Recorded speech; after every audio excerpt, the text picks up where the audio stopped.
सदस्य प्रस्ताव के पक्ष में हाँ गए, जो सदस्य प्रस्ताव के विरोध में ना गए, मेरे विचार में निर्णय हाँ वालों के पक्ष में, हाँ वालों के पक्ष में प्रस्ताव अनुमोदित किया जाता है।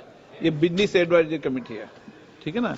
माननीय सदस्य जिन्हें आज नियम 377 के अधीन मामले उठाने की अनुमति दी है, वे व्यक्तिगत रूप से अपना अनुमोदित पाठ सभा पटल पर प्रस्तुत कर सकते हैं। आइटम नंबर 11, माननीय मंत्री पंकज चौधरी जी। अध्यक्ष महोदय, मैं अपने वरिष्ठ सहयोगी श्रीमती निर्मला सीतारमण जी की ओर से प्रस्ताव करता हूं कि आज की संशोधित कार्यसूची में मत संख्या 11 में वर्णित बैंककारी विधियां संशोधन विधेयक 2024 में राज्यसभा द्वारा किए गए संशोधन पर विचार किया जाए। प्रश्न है कि लोकसभा द्वारा यथा पारित बैंककारी विधियां संशोधन विधेयक 2024 में राज्यसभा द्वारा किए गए संशोधन पर विचार किया जाए। जो सदस्य इसके पक्ष में हाँ कहें, जो सदस्य विरोध में ना कहें, मेरे विचार में निर्णय हाँ वालों के पक्ष में, हाँ वालों के पक्ष में हुआ, प्रस्ताव स्वीकृत हुआ। अब मैं संशोधनों को सभा के मतदान के लिए रखूंगा। प्रश्न है कि लोकसभा द्वारा यथा पारित विधेयक में राज्यसभा द्वारा किए गए संशोधन संख्या 1 और 2 को स्वीकृत किया जाए। जो सदस्य इसके पक्ष में हाँ कहें, जो सदस्य विरोध में ना कहें, मेरे विचार में निर्णय हाँ वालों के पक्ष में, हाँ वालों के पक्ष में संशोधन स्वीकृत हुआ। मंत्री जी अब प्रस्ताव करें कि लोकसभा द्वारा यथा पारित विधेयक में राज्यसभा द्वारा किए गए संशोधन से सभा सहमत है। महोदय, मैं प्रस्ताव करता हूं कि राज्यसभा द्वारा विधेयक में किए गए संशोधनों पर सहमति दी जाए। प्रश्न ये है कि लोकसभा द्वारा यथा पारित विधेयक में राज्यसभा द्वारा किए गए संशोधन से सभा सहमत है। जो सदस्य इसके पक्ष में हाँ कहें, जो सदस्य विरोध में ना कहें, मेरे विचार में निर्णय हाँ वालों के पक्ष में, हाँ वालों के पक्ष में हुआ, प्रस्ताव स्वीकृत हुआ। लोकसभा द्वारा यथा पारित बैंककारी विधियां संशोधन विधेयक 2024 में राज्यसभा द्वारा किए गए संशोधन सभा सहमत हुई। आइटम नंबर 12 और 13 को एक साथ सभा में लिया जा रहा है। वक्फ संशोधन विधेयक 2025 संयुक्त समिति द्वारा यथा निवेदित और मुसलमान वक्फ निरीक्षण विधेयक 2024। माननीय मंत्री किरण रिजिजू जी।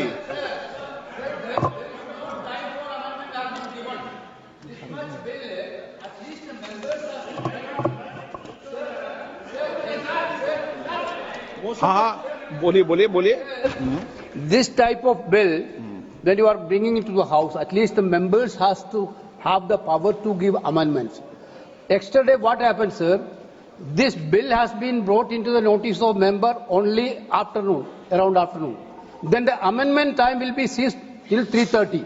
Then how can the members move amendments, sir? This is basically this. You are actually bulldozing the legislation, sir. This type of legislation bulldozing is not happened in this house, sir. Sir, members have to. Why that, sir? You need to give time for amendment, sir. Sir, there are several provisions to be given amendment. There is no time at all. Okay, आप सुनिए, आप बैठिए, एक विषय मैं दे दूं। माननीय सदस्यगण, मैंने सभी जो गैर सरकारी माननीय सदस्यों के जो भी संशोधन प्रस्ताव थे वह और सरकारी संशोधन प्रस्ताव दोनों को बराबर का समय दिया है। मैंने ऐसा नहीं किया कि आपके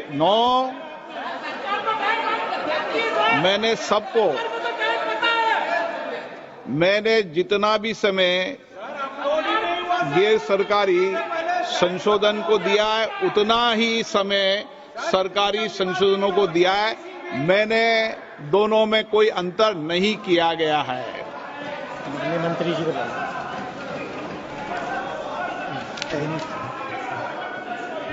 हाँ, एक बोर्ड एन के प्रेमचंद्रन जी, आप बता दीजिए। Sir, my point of order is relating to Rule 80, Clause 1 of the Rules of Procedure and Conduct of Business, and under Rule 376 of the Rules of Procedure, and also colon sector, page 615. Sir, now this House is considering a bill, Waqf Amendment Bill 2024, as reported by the Joint Committee, Parliamentary Joint Committee. We are not discussing the original bill. It is as reported by the Joint Parliamentary Committee. My definite question to the Honourable Minister, Honourable Speaker, sir, is whether the Joint Parliamentary Committee has the right to incorporate new provisions in the bill. It is beyond the powers and ambit of the Joint Parliamentary Committee. They have incorporated so many new provisions. I have no objection in respect of those provisions. Even 2A also, it is appreciable. We don't have any objection. Sir, very serious technical matter. And kindly see, only even the House, Speaker sir, even the House do not have the authority to make a, wait, you can reply after that. You can reply after, sir, you can reply after me. Sir, even this Parliament, even this Lok Sabha, this August House, do not have the right to incorporate a new provision unless you suspend Rule 81. But what is Rule 81, sir? Sir, Rule 81 is very clear. Rule 81 says the following conditions shall govern the administration of amendments to clauses or schedules of a bill. An amendment shall be within the scope of the bill and relevant to the subject matter of the clause which relates. Whether these so many provisions in the new drafted bill, extraneous provisions are also incorporated, that will not come within the purview. That is why I am saying even this House do not have the right to make new provisions unless, let me please, unless and until Rule 81 is suspended. I do agree, sir, I do agree with you. The government has the power. The minister has the power. The minister has the power to move amendments, and also they can recommend. Joint Parliamentary Committee can recommend. But they cannot come with new provisions as a newly drafted bill for which there is no right. Okay. Sir, I'm quoting colon sector. Very मैंने पढ़ लिया, आपका मैं व्यवस्था दे रहा हूँ, पहले गृह मंत्री जी बताएंगे. हो गया वो. मैं व्यवस्था दूंगा, पहले गृह मंत्री जी बताएंगे, फिर व्यवस्था.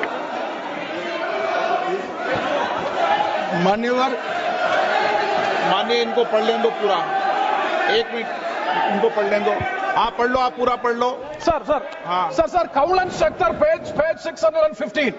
The motion for reference of a bill to a select committee may include instruction to the committee to consider matters other than those dealt with in the bill but relating to the subject matter of the bill. Instruction to the committee for amendments of such sections of the Parent Act as are not covered by the amending bill, whenever given, are to be specific and clear, unquote. Okay. That means unless and until the House specifically directed to go into this, they have no right to make new provisions in the bill. It is beyond the powers of the Joint Parliamentary Committee they have acted, for which I am seeking a ruling. आप बात खत्म है. माननीय गृह मंत्री जी, आप बैठिए. ऐसा नहीं चलेगा माननीय सदस्य. मैंने सबको मौका दिया. प्लीज बैठिए आप. बैठिए. माननीय गृह मंत्री जी बोलेंगे. माननीय सदस्य ने जो पॉइंट ऑफ ऑर्डर उठाया है, मैं इसके हार्द को सदन के सामने रखना चाहता हूं.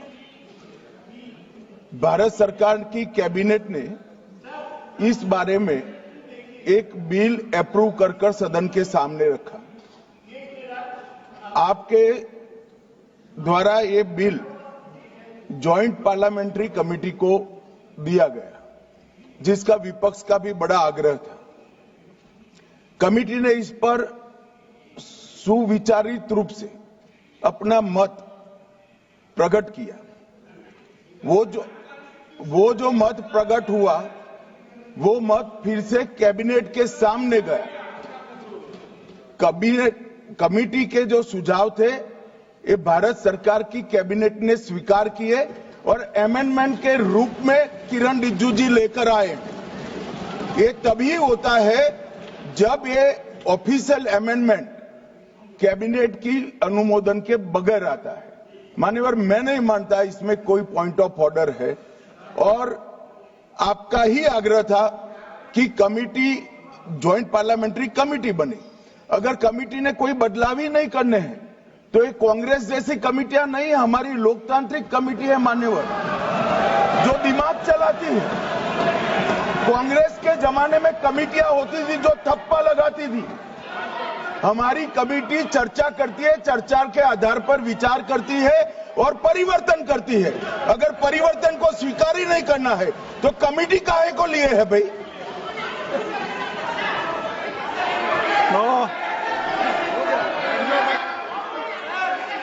आप जब विधेयक पर चर्चा हो तो सबको मौका दूंगा। अभी 0 ओवर पर मानने के मैं इस पर अपनी व्यवस्था देता हूं। माननीय सदस्यगण श्री एन.के. प्रेमचंद्रन जी ने जो प्रश्न उठाया है, वक्फ संशोधन विधेयक 2025 पर संयुक्त समिति में विधेयक कुछ खंड जोड़ दिए गए जो विधेयक के दायरे से बाहर हैं। इस विषय पर मैं माननीय सदस्यों का ध्यान कौल और सकदर द्वारा रचित संसदीय पद्धति और प्रक्रिया की ओर आकर्षित करना चाहता हूं कि संयुक्त समिति की किसी भी विधेयक में संशोधन करने की शक्तियां बड़ी व्यापक और विस्तृत है। समिति किसी भी विधेयक में पूर्ण रूप से संशोधन कर सकती है या उसको पूर्णतः नया प्रारूप तैयार कर सकती है तथा विधेयक के सिद्धांत में परिवर्तन किए बिना उसका पूरा नाम और संक्षिप्त नाम भी बदल सकती है। इस प्रकार समिति किसी विधेयक में नए उपबंध सम्मिलित कर सकती है तथा विधेयक की व्याप्ति की समिति कर सकती है। विगत में कई संयुक्त समितियों ने विधेयकों में ऐसे संशोधन किए हैं। श्री किरण रिजिजू जी।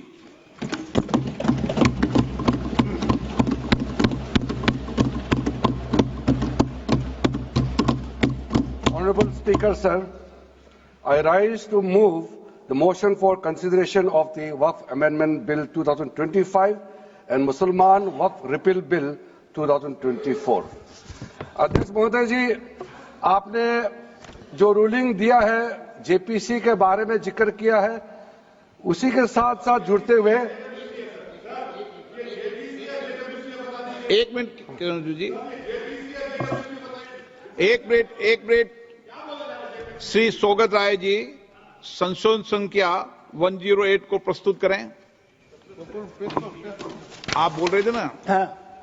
Under Rule 77(2) of the Rules of Procedure, I propose that the Waqf Amendment Bill 2025 be recommitted for the purpose of eliciting further opinion thereon. Okay, माननीय मंत्री जी अब 12 और 16 पर अपना वक्तव्य दें।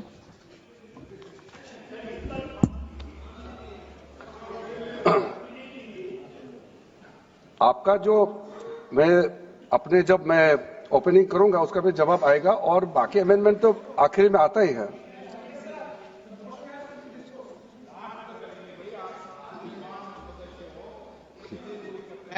चलिए माननीय मंत्री जी। माननीय अध्यक्ष महोदय, हम सबको बहुत डिटेल में जाने का भी आवश्यकता नहीं है। कमेटी के बारे में उसका जिक्र काफी हो चुके हैं, लेकिन मैं इतना कहना चाहता हूं कि जो कमेटी इस बार दोनों सदन लोकसभा राज्यसभा मिला करके ज्वाइंट कमेटी में वक्फ अमेंडमेंट बिल पे जो चर्चा हुई है, आज तक भारत के संसदीय इतिहास में इतना व्यापक रूप से चर्चा, कंसल्टेशन और समय कभी नहीं दिया है। इसलिए मैं जो ज्वाइंट कमेटी में जितने मेंबर्स दोनों सदनों के लोकसभा और राज्यसभा में जो सदस्य उस कमेटी में थे, मेरे तरफ से सरकार की ओर से मैं धन्यवाद देता हूं, अभिनंदन करना चाहता हूं। अध्यक्ष महोदय जी, कुल मिलाकर के 97,27,772 याचिकाएं ऑनलाइन, फिजिकल, मेमोरेंडम के रूप में, रिक्वेस्ट के रूप में और सुझाव के रूप में पूरे तरह से सरकार ने देखा है। वो जेपीसी के माध्यम से हो या डायरेक्ट दिया हो, हमने सब उसको देखा है। इससे बड़ा कभी भी, इससे ज्यादा संख्या में किसी भी बिल के ऊपर में लोगों का याचिकाएं नहीं आया आज तक। कुल मिलाकर के 284 डेलीगेशन ने अलग अलग समुदाय के जो स्टेक होल्डर्स है उन्होंने कमेटी के सामने में अपने बात को रखा है, सुझाव भी दिया है। 25 स्टेट गवर्नमेंट और यूनियन टेरिटरीज का वक्फ बोर्ड ने अपना सबमिशन भी पेश किया गया है। इसके अतिरिक्त कई लीगल लुमिनरीज, विद्वान लोग हैं हमारे समाज में, कम्युनिटी लीडर्स हैं, अलग अलग धार्मिक संस्थाओं का प्रतिनिधि, charitable organisation, civil society, academicians, researchers, policy makers, सब ने इस कमेटी के सामने में पेशकश किया है। उसके साथ साथ मैं कहना चाहता हूं सर, आज जब मैं जो बात रखूंगा आपके सामने में, पिछली बार जब हमने ये प्रस्तुत किए थे बिल को इस सदन में, तब भी मैंने कई बातें बताई थी। आज मैं उसको नहीं दोहराते हुए कुछ बातें मैं जोड़ूंगा और मुझे अपना बात रखने के बाद सिर्फ उम्मीद ही नहीं, पूरा यकीन है कि जो जो लोग इस बिल को विरोध कर रहे थे वो हृदय में भी बदलाव होगा। पॉजिटिव सोच के साथ इस बिल में सब समर्थन करेंगे, ये मैं विश्वास के साथ आगे अपना बात रखना चाहता हूं। क्योंकि मैं पॉजिटिव नोट से बात रखना चाहता हूं, तो इसलिए एक मेरे जो मन की बात है मैं कहना चाहता हूं, तो इससे अच्छा संदेश जाए। किसी की बात कोई, अध्यक्ष महोदय, किसी की बात कोई बदगुमान ना समझे, इस जमीन का दर्द कभी आसमान ना समझेगा। ये मैं दिल से कह रहा हूं, क्योंकि अच्छा सोच के साथ, बड़ा दिल के साथ, खुले मन से मैं ये प्रस्ताव आपके सामने में पेश कर रहा हूं। सर, कई लोगों ने अपने अपने तरीके से बातें रखी हैं। किसी ने कहा ये प्रावधान अनकॉन्स्टिट्यूशनल है, गैर संवैधानिक है। किसी ने कहा ये इलीगल है, अनलॉफुल है। सर, ये बिल जो हम लोग जिक्र कर रहे हैं कोई नया विषय नहीं है। आजादी से पहले ये बिल, जब पहली बार मुसलमान वक्फ वैलिडेटिंग एक्ट पास किया गया था 1913 में, तब से इसका इतिहास शुरू होता है। उससे पहले प्रिवी काउंसिल ने 1894 में इनवैलिडेट किया था वक्फ अल औलाद को। बाद में उसका प्रॉपर लीगल फॉर्म में 1913 के बाद फिर 1923 में द मुसलमान वक्फ एक्ट लाया गया था, जिसमें अकाउंटिंग और ट्रांसपेरेंसी के बारे में ये जोर उसको देते हुए ये एक्ट पास किया गया था। उसके बाद 1930 में द मुसलमान वक्फ वैलिडेटिंग एक्ट लाया गया है, जो रीइंफोर्स करता है legal validity of the family waqf. परिवार में जो वक्फ होता है उसको जोड़ देते हुए ये बिल लाया गया है। उसके बाद आजादी के बाद 1954 में 1954 में वक्फ एक्ट पहली बार आजाद भारत का एक्ट बनी, और उस समय स्टेट वक्फ बोर्ड का भी प्रावधान उसी 1954 एक्ट में प्रावधान किया गया था। उस समय से लेकर के कई संशोधन के साथ में 1995 में व्यापक रूप से ये वक्फ एक्ट बनी है। तो उस समय किसी ने नहीं कहा कि ये एक्ट अनकॉन्स्टिट्यूशनल है, किसी ने नहीं कहा उस समय ये अनलॉफुल है। आज जब हम उसी बिल को सुधार के ला रहे हैं, तब आपको ये अनकॉन्स्टिट्यूशनल, अनलॉफुल का ये शब्द इस्तेमाल करने का आपको ये नौबत कैसे आया? ये सोच क्यों आया? अगर आप सच्चे दिल से सोचते और मन साफ होते तो आप तर्क पे जाते। इस संशोधन बिल में जो जो तर्क है आप उसमें बात कीजिए। आप उसको छोड़ के जो कोई लेना देना नहीं है बिल में, उसका बात आप लेकर के लोगों को गुमराह करने का, बरगलाने का काम जो किया है, उसको मैं शुरू में साफ करना चाहता हूं। अध्यक्ष महोदय जी,